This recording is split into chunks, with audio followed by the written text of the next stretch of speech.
Hey guys, welcome back to Vikram tutorial.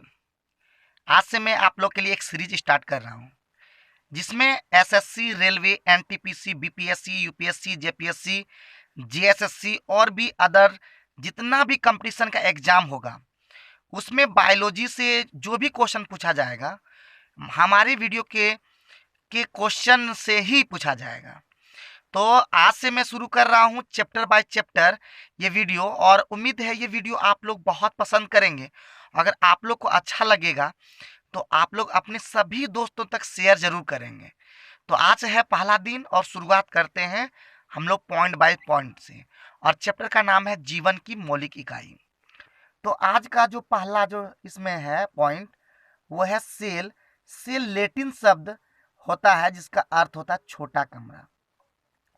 तो आपको question कुछ भी पूछ सकता है कि किसका अर्थ छोटा कमरा होता है, तो वहां पे आपका कोशिका दे देगा, उत्तक दे देगा, या कुछ और भी दे सकता है। तो सेल जो होता है किस शब्द से, कहां से आया है?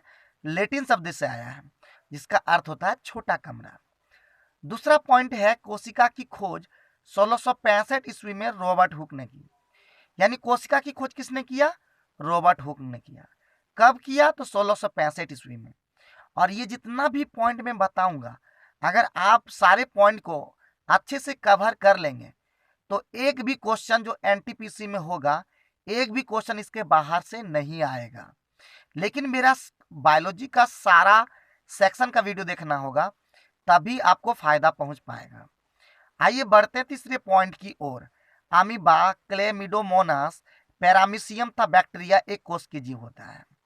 तो ये याद रखिएगा, पूछ सकता है कि निम्न में से कौन एक कोष के जीव है। तो अमीबा ज्यादातर ऑप्शन में रहता है, पैरामेशियम भी रहता है, और इन तीनों में से चार में से और भी कुछ रह सकता है। और बोलेगा कि इनमें से कौन एक कोष के जीव नहीं है। कभी कभी ऐसा भी होता रहा, तीन रहता देगा और चौथा कुछ दूसरा दे देगा। चौथा नंबर पॉइंट है फंजाई। फंजाई को कवक कहते हैं। पादप एवं जंतु बहुकोष के जीव होते हैं। तो ये सब जितना भी पॉइंट है, सारे पॉइंट को रोज सुनिएगा। मेरा वीडियो को एक बार अगर सुन लीजिएगा रेगुलर, तो जरूर है कि आप निश्चित रूप से एनटीपीसी का हर एक एग्जाम को क्वालिफाई करेंगे। पांचवा नंबर पॉइंट, ल्यूवियन हॉक 1674 ईस्वी में सर्वप्रथम जीवित कोशिकाओं का पता लगाया। तो जीवित कोशिकाओं का पता सबसे पहले ल्यूवियन हॉक लगाया था, और इसके पहले मृत कोशिका का पता रॉबर्ट हुक ने लगाया था। रॉबर्ट ब्राउन ने केंद्रक की खोज की थी। और केंद्र क्वेश्चन पूछिएगा केंद्र की खोज किसने की? तो रॉबर्ट ब्राउन ने की। पुरकिंजे ने जीव द्रव्य का पता लगाया।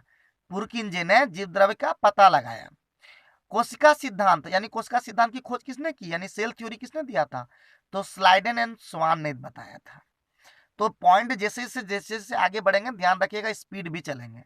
कोशिका सिद्धांत को, यानी इसी कोशिका सिद्धांत को बिरचाऊ ने आगे बढ़ाया था। इसने दिया था और आगे बढ़ाने का काम बिरचाऊ ने किया था।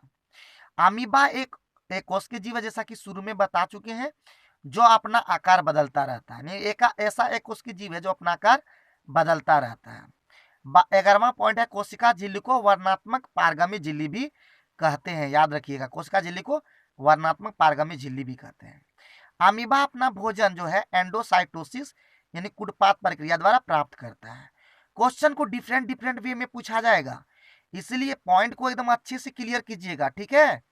केंद्रक के चारों ओर दोहरे परत का एक स्तर होता है जिसे केंद्रक झिल्ली कहते हैं। केंद्रक के चारों ओर दोहरे परत का एक स्तर होता है जिसे क्या कहते हैं? केंद्रक झिल्ली कहते हैं। 14वां पॉइंट है जब किसी पादप के कोशिका में परासरण द्वारा पानी की हानि होती है।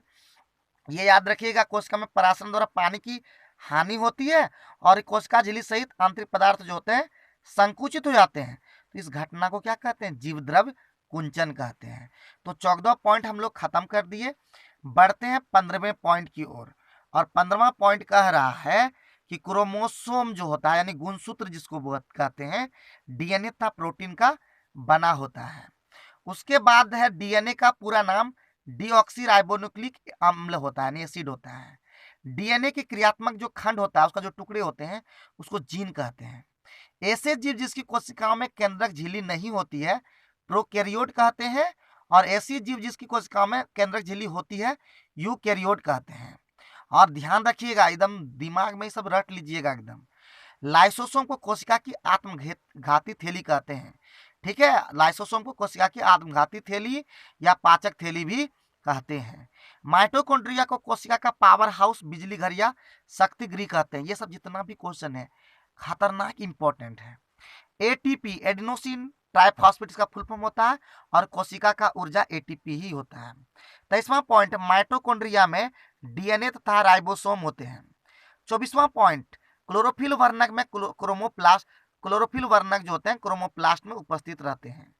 क्लोरोफिल को हम लोग हरित लवक भी कहते हैं। जीवन की संरचनात्मक एवं कार्यात्मक इकाई को क्या कहते हैं? कोशिका कहते हैं। कोशिका को रंगने के लिए आयोडीन विलयन, सेफ्रानिन या मेथिलीन ब्लू का विलयन का उपयोग करते हैं। ल्यूकोप्लास्ट प्राथमिक रूप से अंगक होते हैं जिसमें स्टार्च, तेल एवं प्रोटीन जैसे पदार्थ संचित होते हैं। 28वां पॉइंट, कोशिका तथा बाह्य पर्यावरण में गैसों का आदान प्रदान विसरण द्वारा होता है और वर्णात्मक पारगामी झिल्ली द्वारा परासरण होता है। और प्लेस्टिड दो प्रकार के होते हैं, क्रोमोप्लास्ट जो रंगीन होता है और ल्यूकोप्लास्ट श्वेत एवं रंगीन होता है।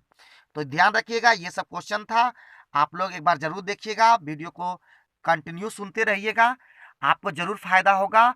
और इसी प्रकार का वीडियो लगातार आएगा। जो भी एनटीपीसी का एग्जाम भरे हैं और ग्रुप डी का आने वाला एग्जाम जो भरे हैं उसको बहुत ही ज़्यादा फायदा होने वाला है। तो अगर वीडियो से फायदा होता है तो आप अपने जब सभी दोस्तों तक जरूर फैलाएं और मेरे चैनल को सब्सक्राइब कर लें, क्योंकि मैं आप लोग को बेहतरीन से बेहतरीन वीडियो प्रोवाइड करूंगा। आज की वीडियो देखने के लिए आप सभी को बहुत बहुत धन्यवाद।